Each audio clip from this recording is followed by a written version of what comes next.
Hello friends, welcome to my D R Dev Kaushik YouTube channel में आपका स्वागत है। आज हम बात करने वाले हैं मध्य प्रदेश सामान्य ज्ञान की, जो कि अपने पिछले लेक्चर में देखा था कि 1947 से लेकर 1956 तक की स्थिति मध्य प्रदेश की क्या रही है।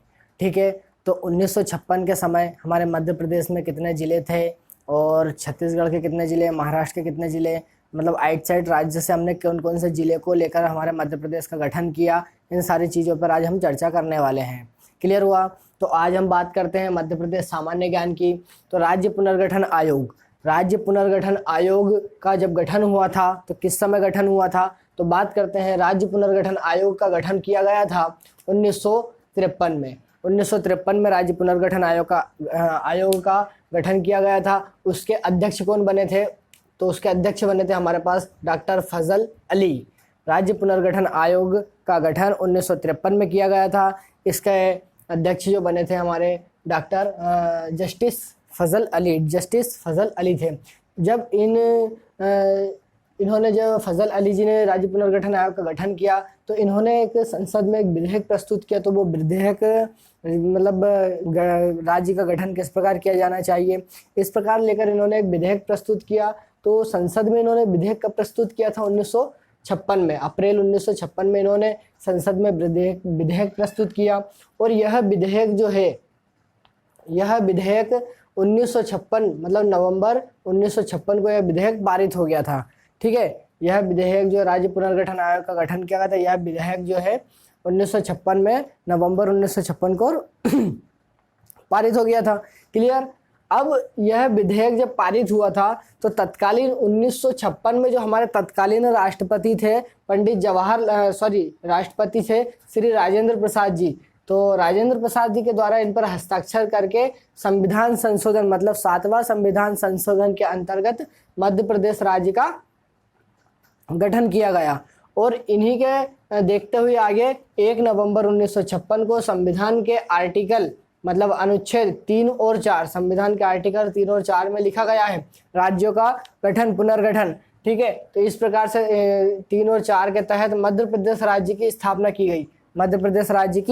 मध्य प्रदेश मतलब एमपी की स्थापना की गई। क्लियर हुआ?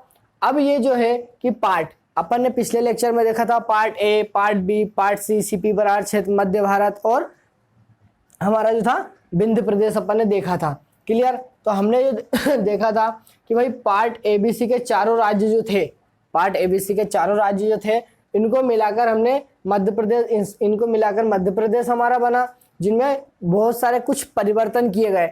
परिवर्तन क्या किए गए कि हमारे मध्य प्रदेश में कौन कौन से जिले लिए गए, कौन कौन से जिले छोड़े गए, कौन से जिले महाराष्ट्र से लिए गए, कौन से राजस्थान से लिए गए, इन जिलों पर बात की गई थी। क्लियर हुआ? तो बात करते हैं स्टेट ए की। स्टेट ए में कौन सा था? सीपी बरार क्षेत्र, सेंट्रल प्रोविजन बरार क्षेत्र से बुल्ढाना, यह हमारा था मध्य प्रदेश का। जैसे बात करें अपन नक्शे की तो नक्शा इस प्रकार से था हमारा।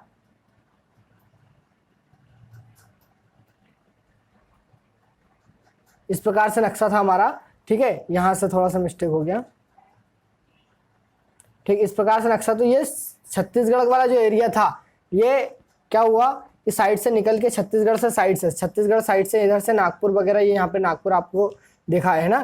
तो ये जो नागपुर वाला इलाका जो था ये अपन ने कहा महाराष्ट्र में दे दिया। तो बात करें अपन स्टार्टिंग से लेकर अभी तक तो कितने जिले महाराष्ट्र में चले गए। जैसे बात करें बुल्ढाना, अकोला, अमरावती, यवतमाल, वर्धा, नागपुर, है ना, भंडारा, इसके बाद में चांदा, मतलब ऐसे जो 8 जिले थे, ये 8 जिले मुंबई राज्य को मतलब महाराष्ट्र को दे दिए गए।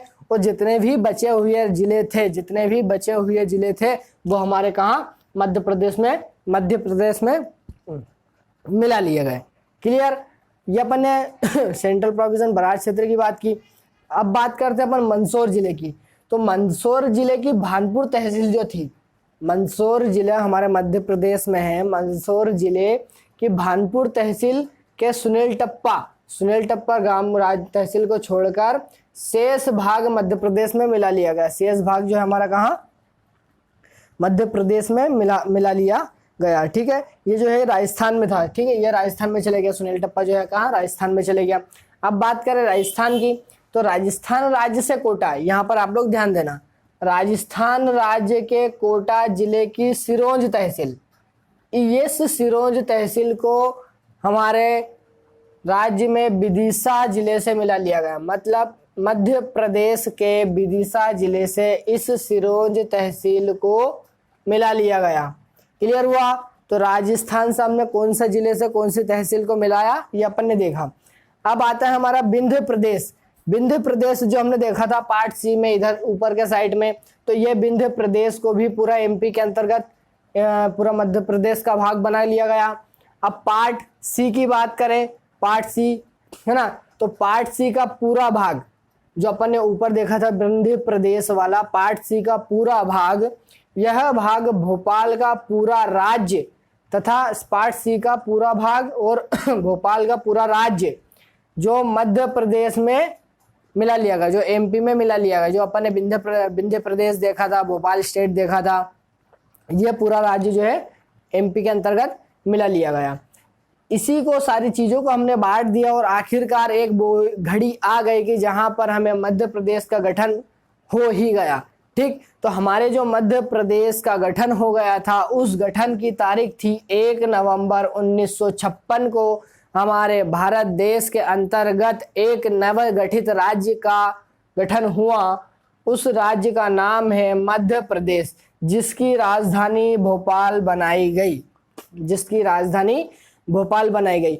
जब राजधानी भोपाल बनाई गई, हमारा मध्य प्रदेश का गठन हुआ, उस समय मध्य प्रदेश के अंदर मात्र 43 जिले थे।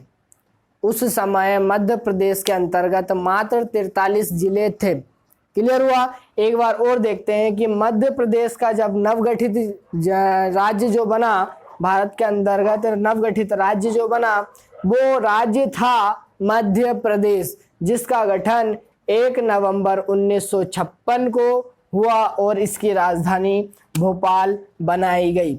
ठीक हुआ? यह 1956 को बात हुआ। ये अपन ने देखा 43 जिले हमारे मध्य प्रदेश में थे।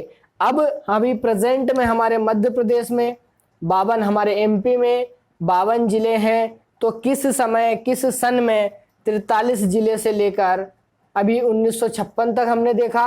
अब सन 2000 को हमारा जब छत्तीसगढ़ अलग हुआ था, है ना, छत्तीसगढ़ अलग हुआ था, तो 1956 से लेकर 2000 तक की स्थिति के अंतर्गत कितने जिले बने, कितने बाहर गए, इन सारी चीज़ों को हमें देखना है। तो ये जिले किस सन में, किस समय बने ये हम देखेंगे अगले लेक्चर में। क्लियर हुआ? तो ये सारी चीज़ें आप लोगों को समझ में आ गई होगी, मैं आशा करता हूँ।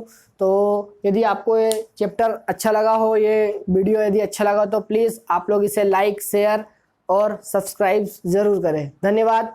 Well done.